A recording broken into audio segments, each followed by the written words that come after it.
bihablillah buku asyhadu an la ilaha illallah wa asyhadu anna muhammadan abduhu wa rasuluh.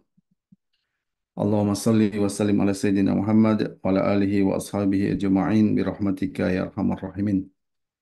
Ikhwatul iman yang dirahmati Allah Subhanahu wa taala, alhamdulillah pada malam hari ini kembali kita bertemu ya membahas eh, satu buku yang bisa disebut buku yang langka ya. Karena secara khusus membahas sistem demokrasi dengan melihatnya dari dua sisi. Pertama adalah sisi fakta atau realita, yang kedua melihatnya dari sisi pandangan Islam. Ini yang menjadi kekhasan dari buku Syekh Abdul Qadim Zallum rahimahullah. Sebuah buku yang judulnya saja sebenarnya sudah mewakili isinya gitu ya. Eh, Ad-demokratiyah itu nizamu kufrin ya. Jadi sistem demokrasi adalah sistem kufur. Yahrumu akhdhuha au tatbiquha au da'watu ilaiha. Yang haram untuk mengambilnya, menerapkannya dan mendakwahkan kepada sistem kufur ini. Nah, kemudian eh, pada intinya buku ini nanti akan membahas bagaimana pertama hakikat dari sistem demokrasi itu seperti apa. Kemudian yang kedua secara fakta eh, apa ke, kedustaan, kebobrokan dari sistem demokrasi ini. Kemudian nanti yang ketiga melihat dari sudut pandang Islam ya. Jadi secara umum kerangkanya seperti itu buku ini. Meskipun buku ini tidak memiliki eh, judul-judul ya atau subjudul, tapi ini merupakan satu kesatuan ya. Eh, kita ulangi sedikit. Jadi ketika bicara tentang hakikat demokrasi itu dijelaskan dalam halaman 13 ya sebagai bentuk ringkasan dari apa itu yang disebut dengan sistem demokrasi ya. Pertama, sistem demokrasi ini adalah produk akal manusia ya. Jadi ini bukan berasal dari Allah Subhanahu wa taala. Jadi tidak ada hubungannya dengan wahyu sama sekali ya. Eh, tidak memiliki hubungan sekali dengan agama apapun yang diturunkan oleh Allah kepada Rasul-Nya ya. Jadi di sini disebutkan bukan hanya tidak ada hubungannya dengan agama Islam ya, bahkan disebutkan ya eh, tidak ada hubungannya dengan agama apapun. Li ayyi din minal adiyani allati anzalahu Allahu ala rusulihi gitu ya. Eh, allati anzalahallahu ala rusulihi. Jadi tidak ada hubungannya sama sekali eh, li ayyi dinin dengan agama apapun minal adiyan dari agama-agama yang ada di dunia ini yang diturunkan oleh Allah Subhanahu wa taala kepada rasul-rasulnya. Nah, ini bukan hanya tidak ada hubungannya dengan agama Islam ya, dengan agama-agama sebelumnya pun yang diturunkan oleh Allah kepada rasul-rasulnya itu tidak ada. Kemudian yang kedua, poin dari hakikat dari demokrasi ini adalah annaha in basaqat an aqidati faslidini anil hayati. Jadi agak apa sistem demokrasi ini adalah sistem yang lahir dari akidah ya pemisahan agama dari kehidupan atau sekuler ya. Fasluddini anil hayati yang pada berikutnya itu akan memisahkan agama dari negara. Nah, ini akar dari sistem demokrasi ini perlu kita pahami ya. Jadi ini sesungguhnya lahir dari sekularisme, pemisahan agama dari kehidupan. Ini poin yang kedua ya. Kemudian dalam poin yang ketiga terkait dengan ringkasan sistem demokrasi ini, sistem demokrasi ini berlandaskan pada dua ide pokok ya. Eh, innaha qomat ala asasi fikratai, ya. Jadi tegak atas dasar atau atas asas dua ide pokok. Yang pertama adalah asyadatu lisya'bi. Jadi kedaulatan di tangan eh, rakyat atau ya, ini ide pokok yang pertama. Yang kedua adalah wasya'bu masdarus sultan, ya. Jadi wasya'bu apa, rakyat itu adalah masdarus sultan. Jadi sumber kekuasaan, ya. Ini gagasan pokoknya itu ada di sana, ya. Kemudian demokrasi, poin keempat disebutkan demokrasi ini adalah sistem pemerintahan eh, mayoritas, ya. Jadi semua keputusan diambil oleh lembaga-lembaga dengan dasar pendapat mayoritas. Karena ketika bicara asyadah li sya'bi, itu menempatkan kebenaran itu pada mayoritas rakyat, ya, yang nanti akan diwakili oleh mayoritas anggota parlemen, ya, sehingga pemerintahan yang dibangun pun diklaim sebagai pemerintahan yang mayoritas, ya. Ini poin yang keempat. Nah, kemudian demokrasi ini, yang disebut demokrasi itu wajib, ya, menjamin empat kebebasan yang sifatnya umum. Jadi kalau satu negara mengklaim sistem demokrasi tapi dia tidak menjamin empat kebebasan, ya, yang menjadi eh, perkara penting dalam ide demokrasi, maka pasti negara tersebut dikatakan tidak benar-benar menerapkan demokrasi, ya, atau sering disebut juga demokrasi semu atau demokrasi atas nama, begitu, ya. Apa itu yang menjadi empat kebebasan yang dijamin dalam sistem demokrasi itu? Pertama adalah hurriyatul aqidah atau kebebasan beragama, freedom of religion, ya. Yang kedua, hurriyatul ra'yi, kebebasan berpendapat atau freedom of speech. Kemudian yang ketiga itu adalah hurriyatut tamalluk, kebebasan kepemilikan. Yang ini nanti akan melahirkan kapitalisme, ya, dalam sistem ekonomi. Yang keempat itu adalah al-hurriyatus syakhsiyah. Al-hurriyatus syakhsiyah atau kebebasan berperilaku, ya, atau personal freedom. Freedom. Jadi ini ringkasan, ya, dari sistem demokrasi. Dari judulnya kita sudah lihat intinya, kemudian ringkasannya itu ada pada halaman 13. Nah, nanti kemudian diurai. Pertama yang akan disoroti itu adalah kebohongan dari sistem demokrasi ini, ya. Bahwa sistem demokrasi ini sebenarnya belum pernah diterapkan secara real, ya. Bahkan di negara-negara yang menjadi sumber dari demokrasi sendiri, ya, seperti Inggris, Amerika, atau Prancis, begitu, ya. Kemudian praktek demokrasi itu sesungguhnya dipenuhi dengan omong kosong, ya, mitos, begitu, dan di dalamnya banyak terdapat penyesatan. Nah, ini eh, tentang fakta dari demokrasi, ya. Karena itu malam ini kita, kalau sebelumnya kita sudah eh, membahas, ya,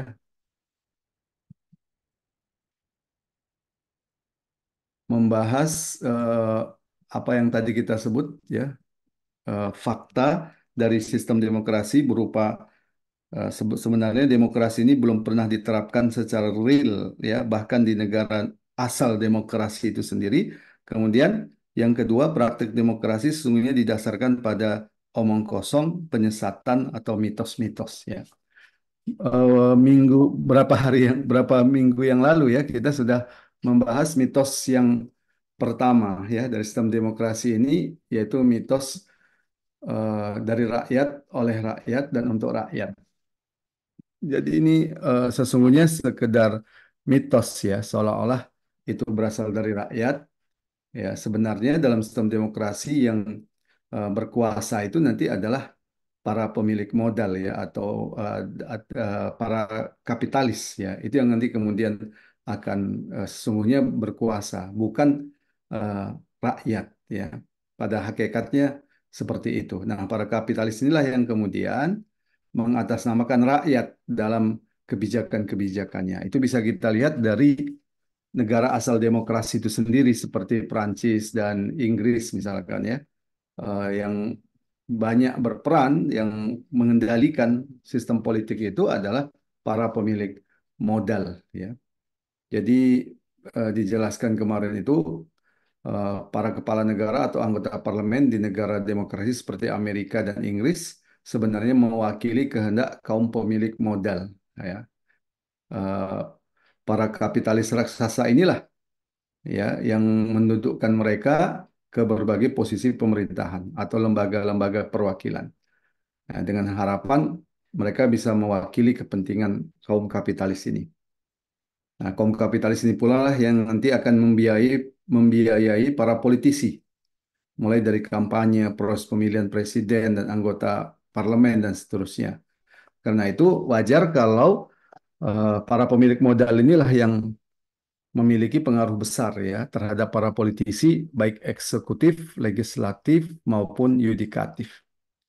Nah, di Inggris, kalau di Inggris sebagian besar anggota parlemen itu mewakili para penguasa, pemilik tanah serta eh, golongan bangsawan ya, aristokrat. Nah, kemudian tidak mengherankan kalau kemudian undang-undang produk demokrasi itu sebenarnya tidak mewakili mayoritas rakyat, tapi lebih pada kepentingan para pemilik modal. Sehingga kebijakan yang dihasilkan itu juga sebagian besar berpihak kepada pemilik modal. Nah, ini tidak bisa dilepaskan karena sistem demokrasi ini bisa disebut sistem yang mahal, ya, bahkan jahat. Nah, ini pernyataan seorang apa namanya, seorang pemikir, ya, Mark Twain. Dia mengatakan hanya pemerintahan yang kaya dan aman yang mampu menjadi negara demokrasi. Karena demokrasi ini adalah pemerintahan yang paling mahal, paling jahat yang pernah ada di permukaan bumi. Ini bisa kita lihat ya dari apa namanya dari biaya-biaya pemilu yang cukup besar ya. Biaya dari APBN menurut pada tahun 2022 ya ini saya kutip dari pimpinan Badan Pengkajian MPR waktu itu Jarod Saiful Hidayat mengatakan bahwa biaya pemilu yang mahal ini merupakan konsekuensi dari demokrasi liberal ya. Biaya dari APBN itu mungkin dari apa 100 triliun untuk KPU dan Bawaslu ya. Dia menyatakan secara langsung ini konsekuensi dari demokrasi liberal. Nah, kemudian ada apa namanya semacam penelitian ya dari LPM Fakultas Ekonomi UI, modal jadi caleg itu berapa? Kemudian dirinci. Untuk anggota DPR RI itu 1 miliar sampai 4 miliar. DPRD provinsi 250 juta sampai 500 juta gitu. Nah, dalam kenyataannya ternyata lebih mahal lagi. Ini menurut pengakuan Ketua Umum Partai Kebangkitan Bangsa ya, Muhaimin Iskandar yang sekarang jadi salah satu cawapres itu mengungkapkan butuh uang hingga 40 miliar ya untuk bisa menjadi anggota DPR RI dari DKI Jakarta. Nah, ini pengakuannya gitu. Ini juga disampaikan oleh mantan anggota DPR Fachri Hamzah ya menyatakan dibutuhkan dana jumbo gitu istilah dia itu untuk membiayai seorang dalam kontestasi politik. Ya, untuk mendapatkan kursi saja itu butuh dana 11,6 triliun. Nah, ini amannya begitu. Nah, ini termasuk membuat kenapa demokrasi itu sesungguhnya tidak mewakili rakyat, tapi lebih mewakili para pemilik modal ya, sehingga kebijakan-kebijakan yang diambil itu lebih berpihak kepada pemilik modal gitu. Eh, Seperti itu kemarin sudah kita bahas. Kemudian ada sedikit catatan tambahan ya, ya ini menjadi klaim demokrasi ya, bahwa demokrasi itu Sesungguhnya pemerintahan dari rakyat ternyata seperti yang kita kaji eh, beberapa minggu sebelumnya, di sistem Amerika Serikat sekalipun itu yang muncul itu sebenarnya semacam politik dinasti ya. Jadi yang berkuasa itu sebenarnya segelintir masyarakat ya, dari orang-orang kaya yang itu melahirkan politik semacam politik dinasti gitu. Memang tampaknya mengikuti prosedural-prosedural resmi dari demokrasi ya, tapi latar belakang mereka sesungguhnya tidak bisa dilepaskan dari lingkungan keluarga-keluarga para pemilik modal. Ya, ini yang disebut dengan melahirkan dinasti politik ala demokrasi gitu ya. Kalau dinasti politik ala apa kerajaan itu lahir dari lingkungan keluarga kerajaan. Tapi kalau demokrasi eh, politik dinasti ala demokrasi liberal itu lahir dari lingkungan para pemilik modal. Itu saja bedanya ya. Tapi itu dari sebuah penelitian itu disebutkan lahir dari keluarga-keluarga orang-orang kaya ya. Seperti di Amerika itu keluarga Kennedy misalkan ya. Itu termasuk melahirkan banyak para politisi ya. Eh, Kemudian eh, mitos lain yang ini sering dibangga-banggakan oleh sistem demokrasi disebut-sebut bahwa sistem demokrasi ini akan bisa jadi alat kontrol perubahan ya.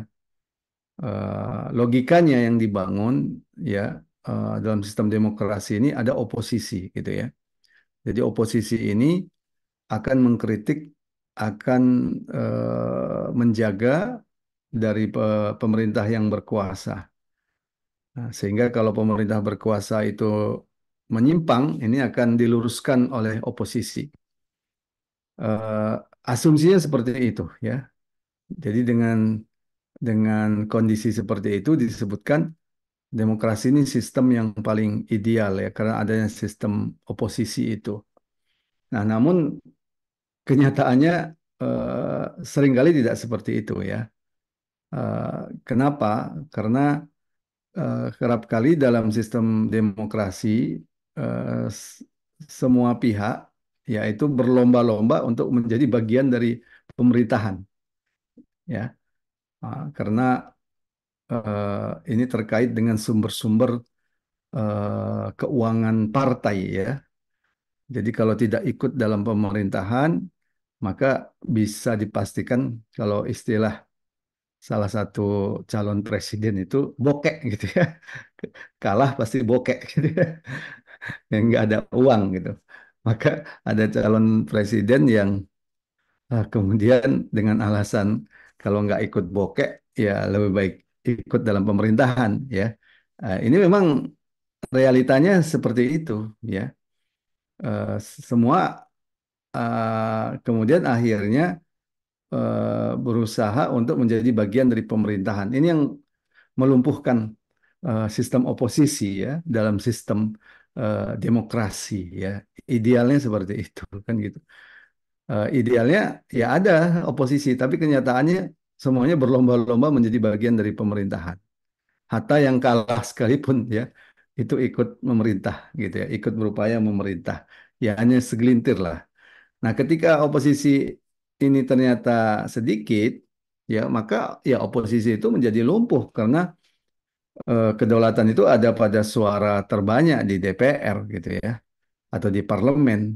Maka ini yang kemudian membuat sistem demokrasi itu yang idealnya menjadi alat kontrol yang efektif bagi pemerintahan yang berjalan, ya itu ternyata kenyataannya tidak seperti itu. Ya, ini yang disampaikan oleh dua orang peneliti. Ya, dia menyebutkan seiring dengan miripnya program-program partai-partai politik dan seiring dengan kampanye partai yang berorientasi pada tujuan yang serupa, ada suatu penyusutan kadar sejauh mana hasil pemilu akan menentukan kebijakan pemerintah. Lebih dari itu, seiring dengan semakin kaburnya perbedaan antara partai politik yang berada di dalam dan di luar pemerintahan, oposisi, semakin kecil pula kesempatan yang dimiliki oleh konstituen untuk memberikan sanksi ya kepada partai politik yang dinilai kurang berpihak pada rakyat. Nah, demokrasi menjadi sebuah cara untuk menciptakan stabilitas sosial, bukan cara untuk melakukan perubahan sosial. Sedangkan pemilu menjadi bagian yang agung dalam konstitusi. Nah, ini menarik ya. Jadi kenapa sistem demokrasi itu gagal ya untuk menjadi alat kontrol perubahan? Karena eh, itu terjadi pertama karena program partai politik itu hampir sama ya, dan orientasi tujuannya juga sama gitu ya. Eh, Apalagi dalam sistem demokrasi itu ideologi yang berbeda itu terkadang dilumpuhkan atau dianggap mengancam sistem demokrasi ya. Maka kalau kita lihat seperti di Indonesia misalkan partai-partai politik yang ada ya, meskipun ada yang menampakkan simbol-simbol Islam misalkan ya, tapi sebenarnya tidak jauh beda dengan partai-partai sekuler yang lain gitu ya. Program-programnya hampir sama ya, kebijakan-kebijakannya ya kapitalis juga gitu ya. Ini yang menyebabkan lumpuhnya sistem oposisi itu gitu ya. Sementara untuk menjadi oposisi itu berat gitu ya. Kalau kata anak-anak muda itu apa ini menjadi oposisi itu eh, apa istilahnya itu sakitnya itu eh, apa istilahnya sakitnya itu luar biasa gitu ya. Eh, Apalagi untuk menghasilkan atau mendapatkan sumber-sumber keuangan partai yang itu menjadi prasyarat bisa disebut hampir prasyarat mutlak untuk menang dalam sistem politik gitu ya. Nah, ini kemudian maka eh, oposisi itu tidak jadi pilihan yang ideal. Nah, lebih kurang seperti itulah. Nah, ini yang terjadi. Kalau kita lihat dalam debat-debat capres atau cawapres kemarin itu kan sebenarnya bukan debat-debat yang substansial ya. Lebih pada kebijakan-kebijakan yang lebih pada teknis gitu ya. Atau individu, maka serangan-serangan yang terjadi itu lebih cenderung kepada serangan-serangan individu ya. Eh, Kalaupun mengatakan ingin perubahan, tapi tetap mempertahankan yang dianggap baik gitu kan. Atau sejak awal mengklaim akan melanjutkan yang sudah ada, ya meskipun yang sudah ada sebelumnya itu banyak kekurangan gitu ya. Atau yang kehilangan posisi gitu ya. Ada juga yang kehilangan posisi ke sana disebut sebagai pro perubahan tidak bisa gitu ya karena menjadi bagian dari sistem politik sebelumnya ya untuk untuk disebut sebagai eh, apa pelanjut pelanjut dari kebijakan yang ada itu juga agak agak tidak mewakili gitu ya karena sering menyerang terakhir-terakhir mulai menyerang pemerintahan yang ada gitu kan meskipun sebenarnya sejak awal menjadi penopang dari pemerintahan yang ada gitu kan. Nah, itu kondisi kondisi yang terjadi. Maka faktanya demokrasi itu tidak bisa diharapkan jadi alat kontrol perubahan gitu ya. Memang di beberapa kasus ya, terutama ketika perubahan-perubahan itu terjadi perubahan-perubahan yang bisa disebut eh, semacam reformasi kemarin ya. eh, itu seolah-olah kemudian memang melahirkan oposisi yang kuat ya untuk menggantikan sistem politik yang sebelumnya. Tapi karena basis dari ideologinya itu sama, maka yang terjadi itu sebenarnya hanya perubahan orang ya. Seperti di zaman reformasi, yang terjadi itu perubahan orang.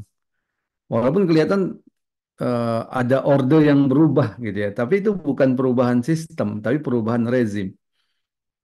Yang lebih yang lebih ironis lagi ya orang-orang yang dulu pernah menjadi bagian dari sistem politik lama itu kemudian bisa tetap terpilih karena dia mengganti topeng wajahnya gitu ya. Nah, jadi kalaupun terjadi seperti reformasi, kalaupun itu dikatakan sebagai alat perubahan, tapi kerap kali karena reformasi itu hanya bicara perubahan rezim, itu juga tidak memberikan hasil yang perubahan yang signifikan gitu ya. Karena basis ideologinya itu masih sama ya. Nah, ini yang terjadi dalam sistem demokrasi ya. Nah, dan yang terpenting tadi itu adalah karena basis ideologinya itu sama. Ya, misalkan kemarin itu sebenarnya debat capres atau cawapres itu akan menarik gitu ya. Kalau misalkan partai yang berbasis ideologi Islam itu memang menjelaskan bagaimana sistem Islam, nah, itu pasti menarik gitu ya. Ketika semuanya bicara tentang apa namanya kebijakan eh, yang ramah terhadap investor asing gitu ya, termasuk melanjutkan kebijakan tambang yang ada. Nah, coba kita bayangkan kalau ada partai yang berbasis ideologi Islam itu kemudian mengatakan ya bahwa di dalam Islam misalkan ditegaskan begitu, yang namanya pemilikan umum itu milik rakyat gitu ya. Maka tambang-tambang yang jumlahnya melimpah itu milik rakyat ya. Berdasarkan hadis Rasulullah, an-nasu syuraka'u fi salasin al-ma'u wal kala'u wan naru, berarti air gitu, padang rumput dan anar atau energi atau listrik itu merupakan milik umum, milik rakyat gitu. Sehingga semua itu harus dikelola oleh pemerintah atau negara dengan baik dan hasilnya untuk kepentingan rakyat. Tidak boleh diserahkan kepada individu atau asing. Nah, itu baru berbeda kan? Itu baru berbeda ininya kebijakannya karena basis ideologinya itu memang berbeda gitu. Kalau yang kemarin kan itu tidak kelihatan. Jadi yang dipersoalkan itu yang tidak substansial gitu ya. Bahkan cenderung menyerang individu. Jadi ketika diskusi itu lebih sering menyerang individu, itu berarti kegagalan sebenarnya dalam proses dialog itu. Karena yang diharapkan itu kan gagasan atau ide, sehingga itu tidak muncul ya. Misalkan eh, kalau terkait dengan Palestina ya, kalau sebatas kita menentang penjajahan, kemudian kita apa mendukung solusi dua negara itu kan sebenarnya tidak ada perbedaannya gitu ya, karena solusi dua negara itu kan artinya tetap mengakui keberadaan entitas penjajah Yahudi, padahal itulah yang jadi persoalan. Nah, kita bisa bayangkan kalau memang partai itu kebijakannya berbasis Islam, dia akan mengatakan eh, yang harus dilakukan untuk Palestina itu adalah menghilangkan penjajahan eh, di tanah Palestina, mengusir Zionis Yahudi dan mengembalikan tanah Palestina kepada kaum muslimin. Kalau seperti seperti itu baru berbeda ya. Jadi kalau apa namanya programnya mirip-mirip, basis ideologinya sama, maka bagaimana bisa dijadikan sebagai alat kontrol gitu ya.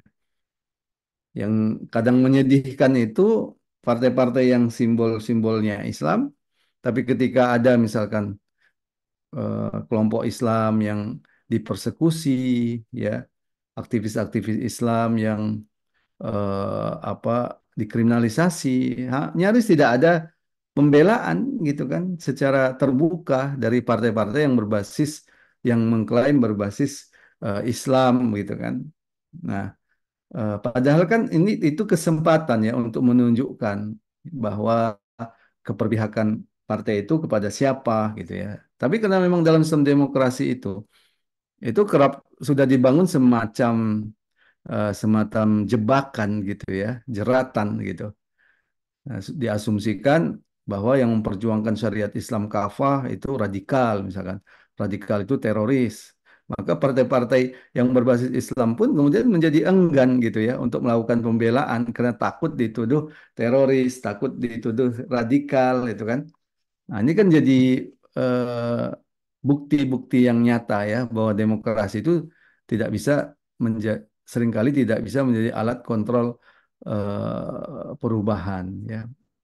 Nah, itu mitos yang keberapa ini? Mitos yang kedua ya.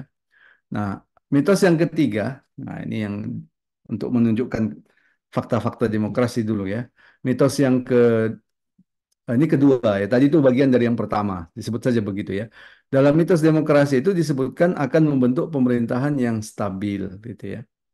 Tapi faktanya kalau kita lihat seringnya terjadi kegagalan membentuk pemerintahan, gonta-ganti rezim berkuasa, ya terkadang lumpuh, nyaris tidak berfungsi ya.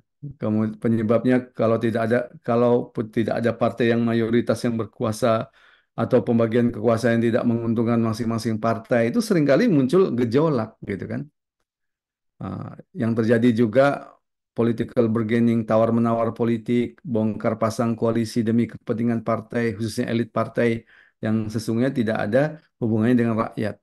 Ya, terkadang partai kecil justru bisa memiliki posisi tawar tinggi kalau dibutuhkan partai besar dalam koalisi. Jadi yang disebut pemerintahan stabil itu juga sebenarnya semu, ya. Karena politik itu kemudian sekedar menjadi alat kekuasaan elit-elit politik ya. Eh, dalam banyak hal terkadang eh, keran demokrasi yang dibuka terlampau luas gitu ya, itu juga menimbulkan konflik di tengah-tengah masyarakat ya, dan menimbulkan apa namanya eh, eh, atas nama kemerdekaan, atas nama kebebasan, ya, itu kemudian memunculkan fanatisme-fanatisme kelompok, fanatisme suku, gitu ya, yang itu cenderung membuat instabilitas, gitu ya. Eh, Munculnya konflik antar pihak yang bersinggungan dengan kepentingan atas nama suku atau atas nama kelompok, gitu ya. Ini memunculkan instabilitas ya, termasuk bahkan bisa sampai tingkat disintegrasi ya, seperti yang terjadi di Timur Timur gitu kan. Itu kan atas nama demokrasi itu kan. Timur Timur itu kemudian melepaskan diri. Nah, sehingga klaim bahwa demokrasi itu akan menimbulkan eh, apa namanya, menimbulkan stabilitas itu di di lapangan itu seringkali tidak seperti itu ya. Eh, Atas nama kebebasan berpendapat, atas nama kebebasan berkelompok, justru memperkuat ya eh, kesenjangan-kesenjangan antar kelompok ya, kesenjangan antar suku dan sebagainya, yang itu menjadi hal yang rawan sebagai sumber konflik gitu ya. Ini catatan tentang instabilitas. Belum lagi pemilihan kepala daerah yang seringkali kisruh gitu. Nah, ini menjadi catatan bahwa mitos bahwa sistem demokrasi itu akan memunculkan sistem yang stabilitas juga tidak seperti itu.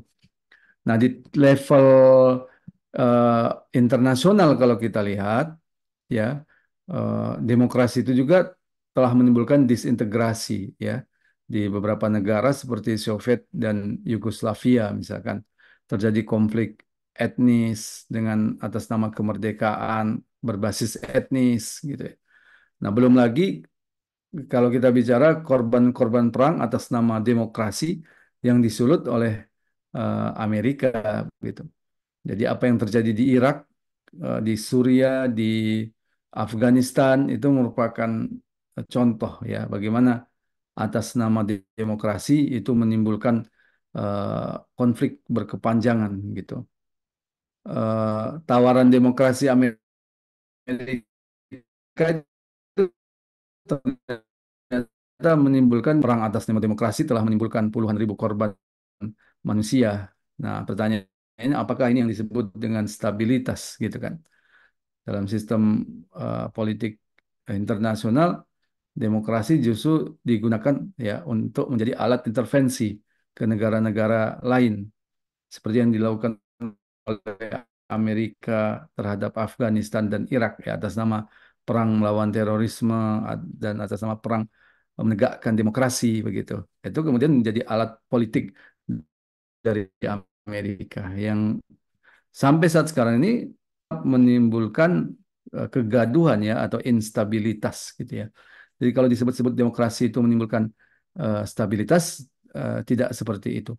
Kalaupun ada stabilitas itu stabilitas semu ya, karena siapa yang berkuasa itu dikendalikan oleh kekuatan yang lebih besar dan yang menggunakan kekuasaannya untuk kemudian menenangkan suasana gitu ya dengan senjatanya, dengan kekerasannya itu itu terjadi. Tapi itu kan sifatnya sementara gitu ya.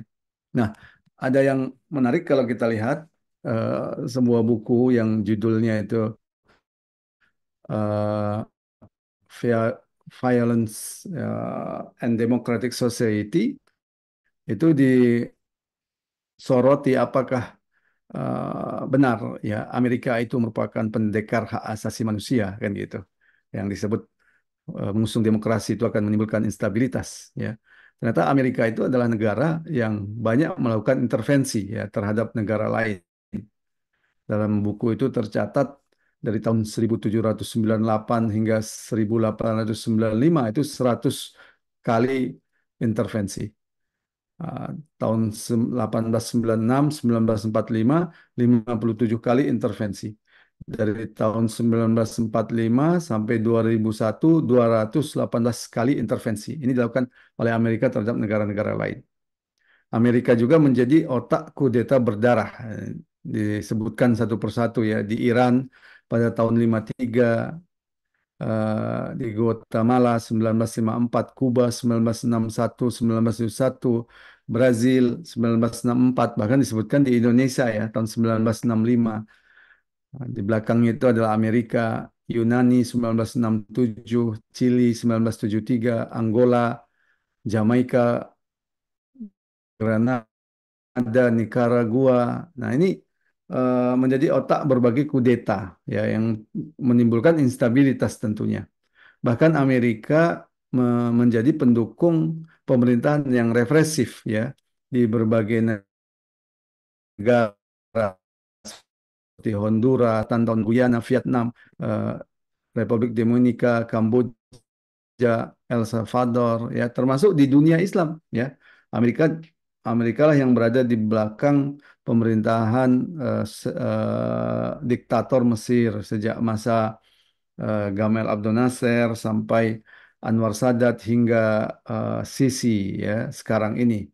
eh, Amerika mendukung kebijakan-kebijakan rezim yang otoriter di sana ya.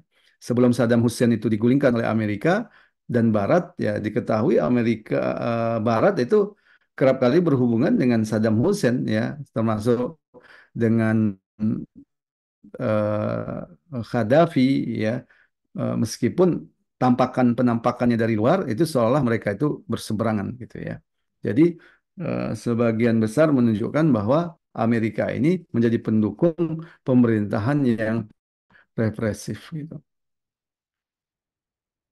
Nah, belum lagi pelanggaran HAM di Guantanamo ya di banyak tempat lah gitu ya, termasuk pelarangan jilbab kerudung di Eropa. Ya ini menunjukkan ya bagaimana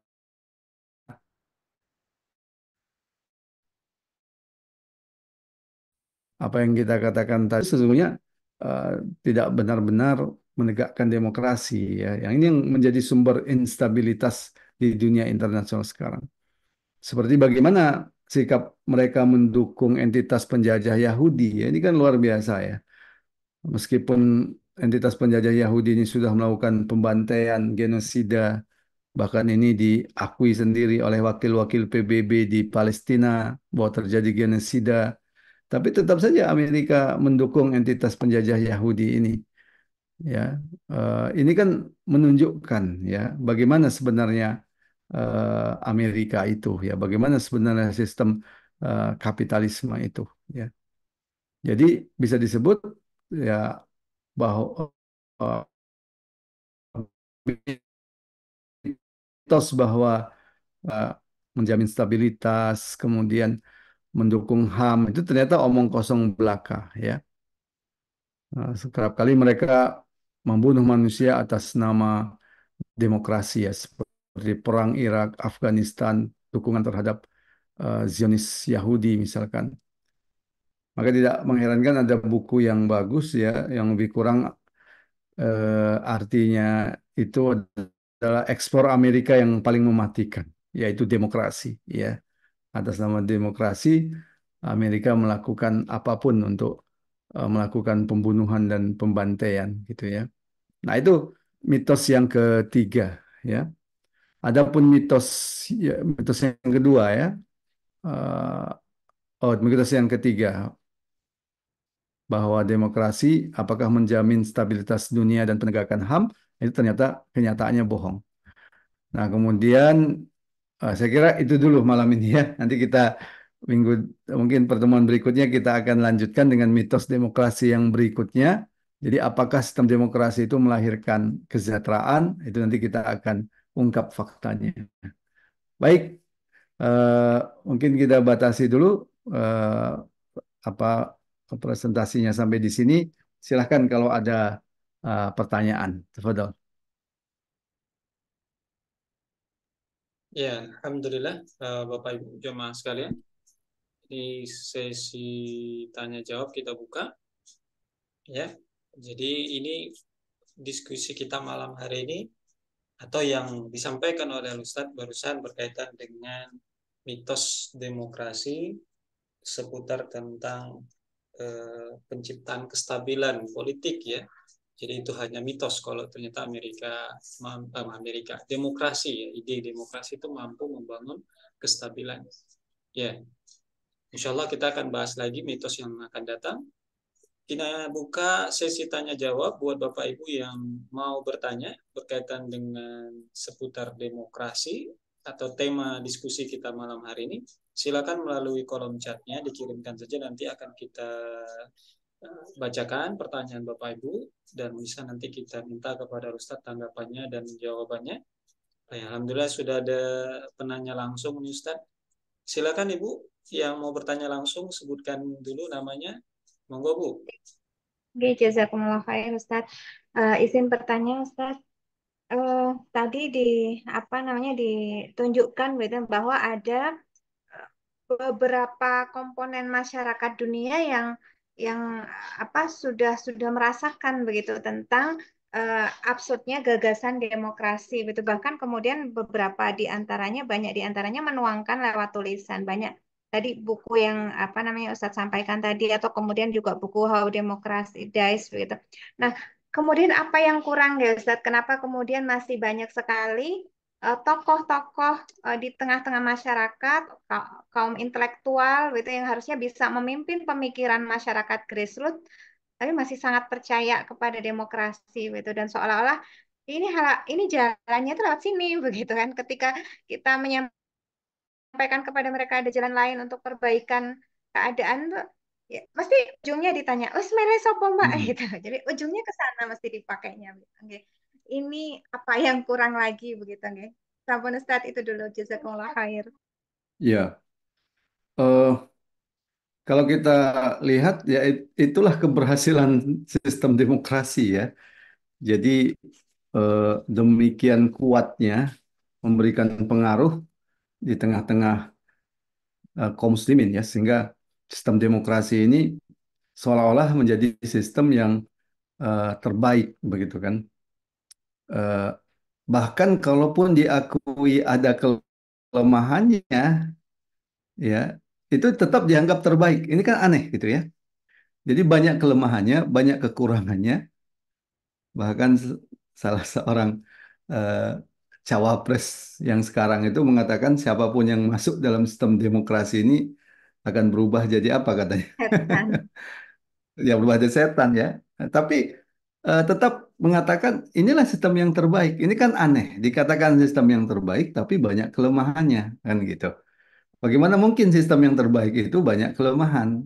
Ah, ini suatu hal yang sebenarnya tidak masuk akal lagi ya. Eh, tapi itulah keberhasilan dalam sistem eh, apa yang disebut dengan sosialisasi yang menguat ya di tengah-tengah masyarakat kita tentang sistem demokrasi ya. Nah, kenapa itu bisa muncul? Yang pertama, kalau paling mendasar kalau saya lihat ya, eh, pertama bisa jadi muncul dari eh, kesalahan atau ketidaktepatan untuk memahami hakikat sistem demokrasi itu sendiri. Ya, itu bisa terjadi seperti itu. Jadi memahami sistem demokrasinya sendiri. Sebagai contoh, misalkan kelemahan-kelemahan dalam sistem demokrasi itu dianggap itu sekedar penyimpangan dari sistem demokrasi. Nah, ini kan jadi beda kalau disebut itu disebabkan dari sistem demokrasi itu sendiri. Itu ya. Pertama, yang kedua itu sekedar penyimpangan dari sistem demokrasi itu. Ya, sebenarnya maka sering mendengar sebenarnya sistem demokrasi itu baik, tapi dijalankan oleh orang-orang yang menyimpang. Nah, itu ya.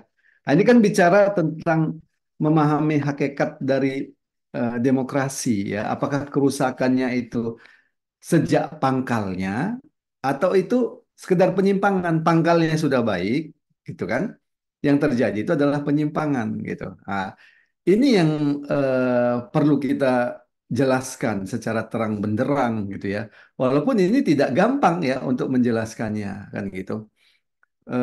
Karena itu kita perlu menjelaskan bahwa kerusakan dalam sistem demokrasi itu bukan karena penyimpangan dari sistem demokrasi, tapi itu berasal dari asas sistem demokrasi itu sendiri.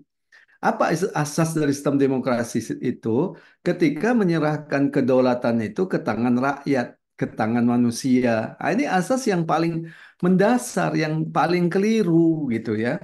Ketika menempatkan kebenaran itu, sumber kebenaran itu kepada manusia, walaupun mengatasnamakan rakyat. Ini kesalahan yang paling besar gitu ya.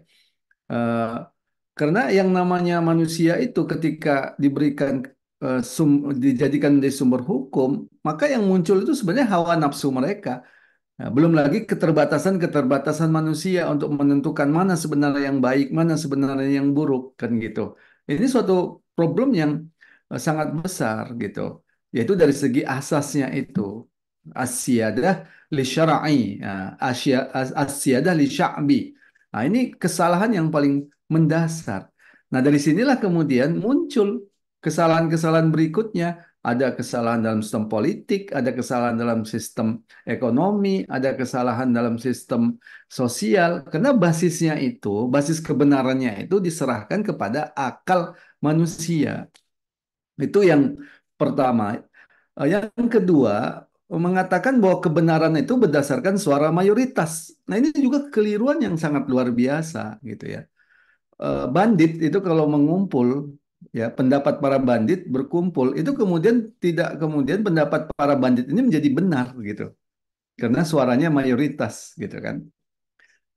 Para pezina itu kemudian berkumpul, ya bukan berarti kemudian anggapan para pezina bahwa zina itu hal yang baik itu kemudian menjadi benar. Jadi meletakkan suara kebenaran itu, meletakkan kebenaran itu atas prinsip suara mayoritas itu suatu kekeliruan besar. Ya. Nah, jadi belum lagi prinsip-prinsip kebebasan dalam sistem demokrasi yang itu menyebabkan masalah. Nanti kita akan bahas ya dalam pertemuan berikutnya bagaimana persoalan-persoalan yang muncul dari eh, prinsip kebebasan dalam sistem demokrasi. Ya, contohnya saja misalkan kita ambil sedikit prinsip kebebasan kepemilikan, ya, yang kemudian membolehkan ya barang-barang atau kekayaan alam yang sebenarnya itu milik masyarakat atau milik umum, ya, itu kemudian dikuasai oleh individu. Nah, ini kan kemudian menimbulkan problem dalam ekonomi, kan gitu. Muncullah kesenjangan antara yang kaya dan yang miskin, kan begitu. Demikian juga kebijakan turunan dari kebijakan eh, liberalisasi ekonomi itu adalah privatisasi, kan gitu. Jadi kalau kita lihat persoalan-persoalan yang muncul pada saat sekarang ini bukan penyimpangan dari sistem demokrasi itu, tapi justru muncul dari prinsip-prinsip utama dalam sistem dari sistem demokrasi itu. Ini yang perlu kita jelaskan. Ya, sehingga aneh kalau kalau ada yang mengatakan, kita sering diskusi kan mengatakan sebenarnya Indonesia ini sih udah baik, hukum-hukumnya sudah baik, tinggal orang-orangnya yang tidak baik gitu kan. Nah, itu kan lebih kurang seperti itulah ya. Padahal dari segi hukum bagaimana dikatakan baik ya ketika dalam hukum kita, dalam undang-undang kita itu ya eh, para pemilik modal bahkan asing itu diberikan kekuasaan untuk memiliki memiliki barang-barang atau kekayaan yang sebenarnya merupakan milik rakyat atau yang disebut dengan pemilikan umum seperti tambang yang melimpah begitu ya. Kemudian air, energi dalam undang-undang itu ya para individu bahkan asing itu diberikan jalan. Itu ada undang-undangnya. Jadi bagaimana kita mengatakan ini yang salah orangnya, bukan undang-undangnya. Padahal ada undang-undangnya. Misalkan kalau kita lihat, tidak ada dalam undang-undang kita itu yang melarang zina. Itu tidak ada. Ya, ya, kalaupun ada dalam revisi Undang-Undang KUHP kemarin itu sebenarnya bukan melarang yang namanya zina dalam pengertian sebagaimana pandangan syariat Islam kan gitu. Nah, jadi seorang itu baru bisa diajukan melanggar hukum ya kalau yang eh, yang melaporkan itu adalah dari keluarga yang terdekat. Jadi ada yang berzina ya, kemudian dilaporkan oleh keluarganya. Nah, baru itu dianggap kriminal. Nah, ini kan artinya apa? Artinya kalau tidak ada yang melaporkan ya dari keluarganya, berarti itu tidak dianggap kriminal, kan begitu. Bisa ya dipahami ya. Itu kan artinya sama dengan melegitimasi perzinahan. Ya, karena baru dianggap kriminal dalam undang-undang KUHP kita itu kan dalam revisi kemarin baru dianggap kriminal, artinya dianggap pelanggaran hukum sehingga bisa diajukan ke kepolisian, dilaporkan ke kepolisian atau dibawa ke pengadilan kalau ada pihak dari keluarga terdekat yang mengadukan. Misalkan istrinya mengadukan atau suaminya mengadukan bahwa orang ini telah berzina misalkan, baru bisa kan gitu. Nah, demikian juga tidak ada dalam undang-undang kita itu yang menyebutkan homoseksual atau LGBT itu suatu pelanggaran hukum. Tidak ada. Faktanya apa? Sampai sekarang kita lihat LGBT itu tidak ada yang kemudian eh, dibawa ke sebagai pelanggaran hukum. Kalaupun ada, itu bukan masuk dalam kategori LGBT-nya itu sendiri, ya, tapi masuk dalam kategori apa yang disebut dengan tindakan asusila di depan umum. Ah, kira-kira begitu. Ya, ini kan dua hal yang berbeda. Tindakan asusila dengan LGBT-nya itu berbeda. Tindakan asusila itu kan kalau dilakukan di depan umum. Artinya, kalau di tempat-tempat lain dilakukan tidak di depan umum, atau oleh masyarakat tidak dianggap perbuatan asusila, maka itu bukan kejahatan. Nah, ini kan ada problem di masalah hukumnya. Nah, jadi eh, seperti itu ya. Jadi pemahaman terhadap fakta demokrasi ini menjadi penting. Itu yang pertama. Jadi perlu kita jelaskan hakikat demokrasi itu rusaknya itu sejak akarnya. Yang ketiga, kenapa hal itu bisa terjadi? Karena tidak ada alternatif pandangan Islam. Nah, ini jadi kendala tersendiri ya. Eh, Banyak mungkin yang menyerukan kita harus ke syariat Islam. Oke, itu bagus ya. Tapi kalau tidak dijelaskan pemikiran apa yang bertentangan dengan syariat Islam itu, ya, sistem apa yang bertentangan dengan syariat Islam itu, ya, maka ini bukan berarti otomatis sistem yang sebenarnya bertentangan dengan syariat Islam itu kemudian ditinggalkan. Nah, jadi begini maksudnya, kita tidak cukup menyerukan kita harus kembali kepada syariat Islam. Itu memang pondasi paling penting, ya. Tapi kita juga harus menunjukkan bahwa Sistem yang ada sekarang, mulai dari sistem demokrasi, hak asasi manusia, kapitalisme, itu bertentangan dengan Islam, bertentangan dengan syariat Islam. Nah, ini penting. Ini yang disebut dengan aktivitas sira'ul fikr, ya. Jadi supaya terjadi perubahan itu, di samping kita menyerukan ke arah yang baru, misalkan penegakan syariat Islam, kita juga harus menjelaskan sistem-sistem apa yang bertentangan dengan syariat Islam. Seperti menjelaskan demokrasi ini sebenarnya adalah sistem yang bertentangan dengan syariat Islam. Nah, kalau tidak dijelaskan seperti itu, umat bisa jadi menganggap demokrasi itu justru bersejalan dengan syariat Islam. Bahkan kapitalisme itu justru bersejalan dengan syariat Islam. Nah, ini tidak gampang untuk menjelaskan itu. Nah, yang ketiga, tidak ada tergambar alternatif sistem politik Islam itu apa. Ini problem juga. Kita mau ngajak orang ke rumah baru, tapi kita tidak bisa menjelaskan rumah barunya seperti apa. Maka wajar ada pandangan, ya sebenarnya ini rumah yang buruk, tapi inilah rumah yang terbaik, ya.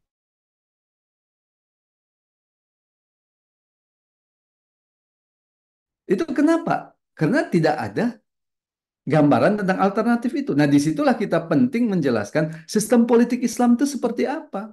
Sistem ekonomi Islam itu seperti apa. Sistem hubungan sosial atau an-nizam al-istima'i fil Islam itu ya seperti apa. Sistem sanksi dalam Islam atau nizamul uqubat dalam Islam itu seperti apa. Ah, itu kita perlu jelaskan.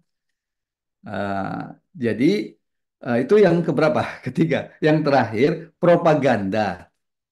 Ya, ini propaganda, ya, propaganda yang menyerang Islam, propaganda yang mengelu-elukan demokrasi. Nah, itu ada di sekitar kita. Nah, ini memang bukan tugas yang mudah untuk menyadarkan itu, tapi teruslah berjuang, gitu ya. Teruslah membangun kesadaran ini, ya. Sampai pada satu titik masyarakat itu paham tentang apa yang kita sampaikan. Dan semakin lama, insya Allah, ya, semakin lama bukti-bukti kerusakan demokrasi ini sudah di depan mata. Bukan lagi di depan mata, sudah dirasakan, gitu ya. Kalau kita bicara kesulitan-kesulitan kita sekarang ini, yang dirasakan oleh masyarakat tuh karena sistem apa? Coba kita lihat. Banyak pengangguran, banyak yang hidupnya susah, yang sakit, ya, sulit ke rumah sakit, ada BPJS tapi harus antri, ya, obatnya hanya untuk penyakit-penyakit tertentu, ya. Nah, jadi kalau kita lihat itu karena apa gitu, ya, itu kan tidak bisa dilepaskan karena sistem demokrasi yang diterapkan sekarang ini. Nah, apalagi kalau kita bicara tentang dunia internasional udah sangat jelas bagaimana Amerika itu menjadi pendukung kuat dari entitas penjajah Yahudi, meskipun entitas penjajah Yahudi terus membantai umat Islam. Ini yang juga menimbulkan pergolakan di beberapa masyarakat Barat sendiri kan gitu. Mereka melihat pembantaian itu sudah di depan mata, ya, dengan nyata sekarang ini sampai 20.000 yang terbunuh, rumah sakit dibombardir, anak-anak dibunuh, itu nggak bisa ditutup-tutupi lagi kejahatan penjajah Yahudi ini menjatuhkan bom yang kalau dihitung-hitung berlipat-lipat lebih berat dari bom yang dijatuhkan oleh Amerika di Hiroshima kan gitu. Nah, itu kena apa itu? Ya karena itu cerminan dari sistem demokrasi itu sendiri. Nah, disitulah sebenarnya insya Allah semakin ke depan ini semakin mudah untuk menjelaskannya. Kenapa? Karena faktanya itu semakin kelihatan bobroknya. Eh, Kecuali umat kita ini menerima ditipu berkali-kali. Nah, itu kan di situ mungkin kebodohannya, disitulah kebodohan dari kita lah gitu ya. Istilah pepatah itu orang masuk ke lubang yang sama dua kali kan istilahnya itu. Sudah tahu itu lubang, masuk lagi. Lubang, masuk lagi ya. Itu kan suatu suatu kebodohan. Berarti kita harus tingkatkan taraf berpikir dari umat untuk melakukan perubahan gitu. Ya, saya kira itu ya semacam gambaran detail ya analisis tentang kenapa masih ada yang berpegang teguh pada demokrasi. Nah, karena itu tugas kita yang paling kuat itu, yang paling penting itu menyadarkan tentang keimanan umat ini. Itu sangat penting. Pertama, konsekuensi keimanan kita apa? Terikat pada syariat Islam. Itu penting sekali. Yang kedua, syariat Islam itu seperti apa? Syariat Islam itu kafah, menyeluruh. Nah, itu penting sekali dijelaskan. Yang ketiga, untuk bisa menerapkan Islam yang kafah menyeluruh itu butuh apa? Butuh khilafah ala minhajin nubuwah sebagai institusinya. Itu penting sekali. Yang terakhir, butuh perjuangan. Kita nggak cukup paham, tidak cukup sadar, tapi kita harus menjadi bagian dari yang memperjuangkan itu. Nah, itu inti yang harus kita sampaikan di tengah-tengah umat. Kira-kira begitu. Ya, enggak Ustaz, jazakumullah khair. Ya, Afwan. Ya, alhamdulillah Ustaz. Ini makin malam makin hangat ini Ustaz. Iya. Ada pertanyaan selanjutnya nih yang sudah masuk di grup. Kira-kira mau ditanggapi Ustaz? Iya, nggak apa-apa sampai 9.30 ya. Oke, alhamdulillah. Oke. Ini ada pertanyaan yang sudah masuk dari Ummu Mufliha. Nah, beliau bertanya, mohon tanggapannya nih Ustadz, mohon bantuan Ustadz bagaimana kita menanggapi jika hal seputar argumen umat yang mengatakan karena kadang saat sampai dalilnya masih menolak.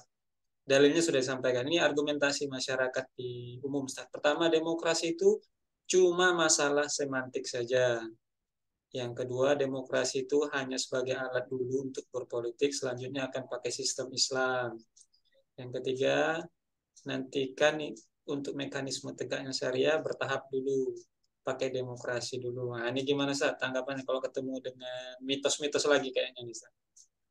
Iya. Pertama, apakah demokrasi itu bukan semantik? Saya kira tidak ya. Itu kita yang terlampau menyederhanakan demokrasi menurut saya.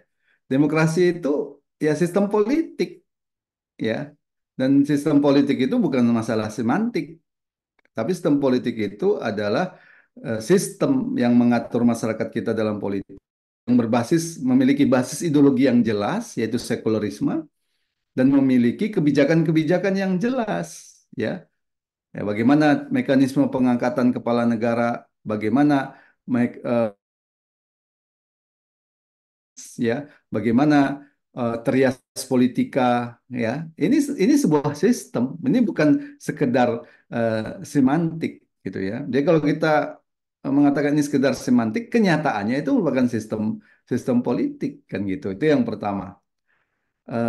Kecuali kita kita aja yang menganggap itu semantik untuk membenarkan apa yang kita katakan, tapi kenyataannya kan tidak seperti itu kan gitu. Nah, kita maksudnya itu berarti kita sedang sedang apa namanya sedang membicarakan sesuatu yang bukan pada kenyataannya kan begitu. Kalau kita hanya mengatakan itu sekedar semantik gitu ya. Jelas-jelas itu meja, tapi kita katakan itu bukan meja. Nah, itu kan jadi repot gitu kan. Padahal itu jelas-jelas meja gitu kan. Nah, kira-kira begitulah. Kemudian demokrasi sebagai alat untuk dulu untuk berpolitik. Selanjutnya akan pakai sistem Islam ya. Jadi yang harus kita perhatikan ya dalam Islam itu tidak boleh menghalalkan segala cara ya. Al-ghayah la tubarriru wasilah. Jadi tujuan itu tidak boleh menghalalkan segala cara. Mungkin kita ingin mengatakan ingin menerapkan syariat Islam. Nah, tapi tujuannya itu dengan justru yang bertentangan dengan syariat Islam. Nah, ini tentu tidak dibolehkan. Ini jadi prinsip penting ya. Ini ditunjukkan sendiri oleh Rasulullah Shallallahu Alaihi Wasallam ya.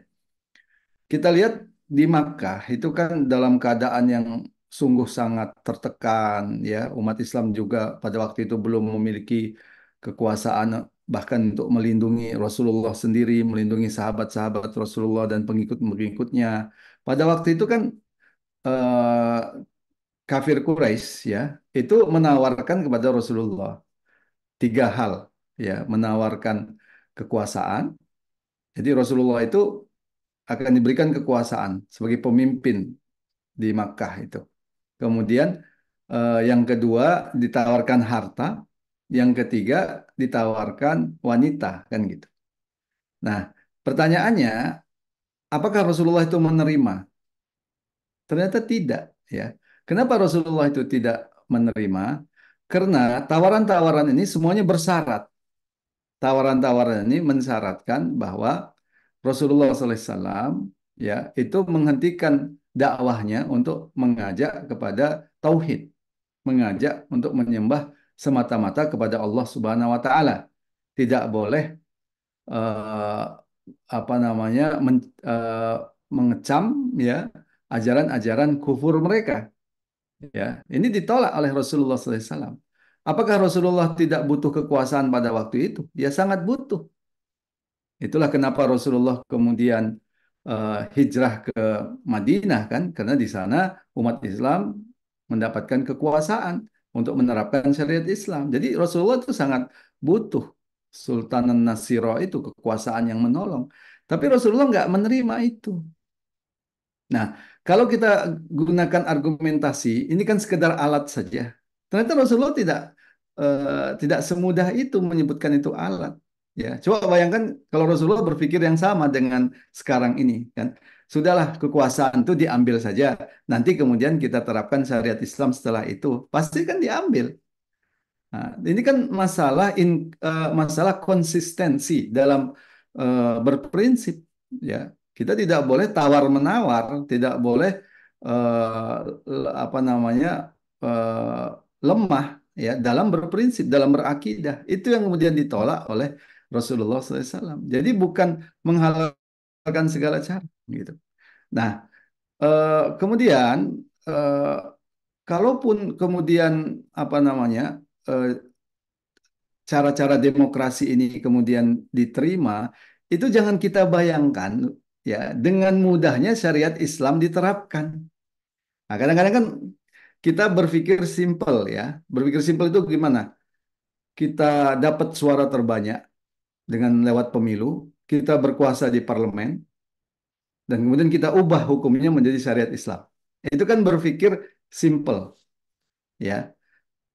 Realita politik tidak seperti itu. Politik itu tidak berada dalam ruang hampa. Ya, politik itu berada dalam sistem yang menaunginya. Ya, eh, semua itu dinaungi oleh sistem sekuler gitu ya. Maka tidak semudah itu kita mengatakan kalau kita berkuasa di parlemen kita akan merubah menjadi hukum Islam gitu. Kita akan menghadapi beberapa tantangan ya yang menjadi apa penggugur dari argumentasi itu. Pertama, eh, apakah ya kelompok yang elemen yang benar-benar berkuasa dalam sistem itu sejalan nggak dengan pemikiran kita untuk menerapkan syariat Islam itu? Ya misalkan eh, di Mesir misalkan kelompok militernya itu masih sekuler. Nah, padahal mereka itu berkuasa secara real karena mereka itu punya kekuasaan. Kalaupun anggota parlemen itu ingin menerapkan syariat Islam, tapi kelompok yang real berkuasa ini itu tidak setuju, maka perubahan ke arah sana tidak mudah. Itu yang pertama. Maka dengan gampang militer itu akan mengatakan cita-cita Anda untuk menerapkan syariat Islam bertentangan dengan tujuan negara, dengan prinsip negara yang sekuler. Walaupun kita itu bisa jadi mayoritas di parlemen, tapi karena eh, pihak yang benar berkuasa ini, yaitu militer misalkan, seperti di Mesir, itu kemudian tidak setuju. Nah, itu yang pertama. Yang kedua, masyarakat. Ketika masyarakat memilih kita, itu bukan karena kita memperjuangkan syariat Islam, menginginkan penegakan syariat Islam, tapi yang kita tawarkan itu misalkan BPJS gratis, misalkan, ya, kemudian pendidikan gratis, bukan syariat Islamnya. Nah, ketika kemudian yang dianggap mewakili rakyat itu merubah menjadi syariat Islam, sementara masyarakat mendukungnya itu bukan karena mendukung penegakan syariat Islam, itu jadi kendala tersendiri. Akan muncul perlawanan di tengah masyarakat, atau sangat mungkin kondisi seperti itu diprovokasi untuk kemudian menggerakkan masyarakat berhadap-hadapan dengan anggota parlemen. Nah, Karena tidak sejalan tadi. Ini yang terjadi di Mesir kan. Di Mesir itu kurang apa setelah Arab Spring itu kan? Presidennya dari partai Islam, berbasis Islam. Anggota parlemennya mayoritas berbasis Islam. Tapi ada satu yang belum belum terpegang pada waktu itu, yaitu pihak militer. Ya, sementara pihak militer itu masih sekuler. Maka kemudian pihak militer ya atas nama menjaga negara yang sekuler tadi dan membangun anggapan bahwa eh, partai-partai Islam ini mengancam negara, mereka kemudian melakukan kudeta kan begitu. Nah, ini maksud saya ini tidak semudah itu. Hal yang sama terjadi di Aljazair kan. FIS itu sudah menang ya. Di Aljazair lebih hebat lagi. Mas FIS itu menang karena menginginkan penegakan syariat Islam. Ternyata militernya nggak mendukung. Nah, ini jadi kendala. Jadi cara berpikir yang tadi itu ya, eh, kita dapat suara banyak, kemudian kita berkuasa, kita bisa merubah hukum, tidak semudah itu. Ya, nah ini eh, yang harus kita perhatikan ya. Jadi prinsipnya menjawab poin kedua itu, prinsip dalam Islam itu tidak boleh menghalalkan segala cara gitu ya. Kemudian yang ketiga, nantikan untuk mekanisme tegak syariat itu bertahap dimulai dari demokrasi dulu. Nah, pertanyaannya bagaimana bertahapnya dalam sistem demokrasi itu? Sementara basis dari demokrasi itu sudah bertentangan dengan Islam, yaitu kedaulatan di tangan rakyat. Sementara dalam Islam itu kan kedaulatan di tangan hukum syara. Jadi tahapnya itu di mana, gitu kan? Coba kita jelaskan di negara mana yang apa nama yang mengklaim demokrasi, kemudian secara bertahap itu bisa menerapkan syariat Islam secara kafah dan menyeluruh.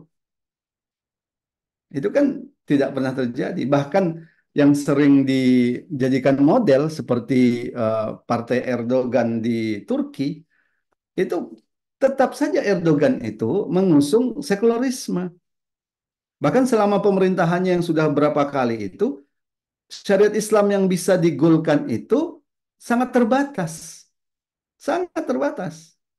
Ya, baru membolehkan memakai kerudung yang sebelumnya dilarang gitu kan. Membolehkan ini beda loh dengan mewajibkan. Kalau membolehkan itu sebenarnya Amerika juga membolehkan pakai kerudung kan. Sementara dalam Islam itu kan seharusnya itu kan mewajibkan. Ini contoh saja ya.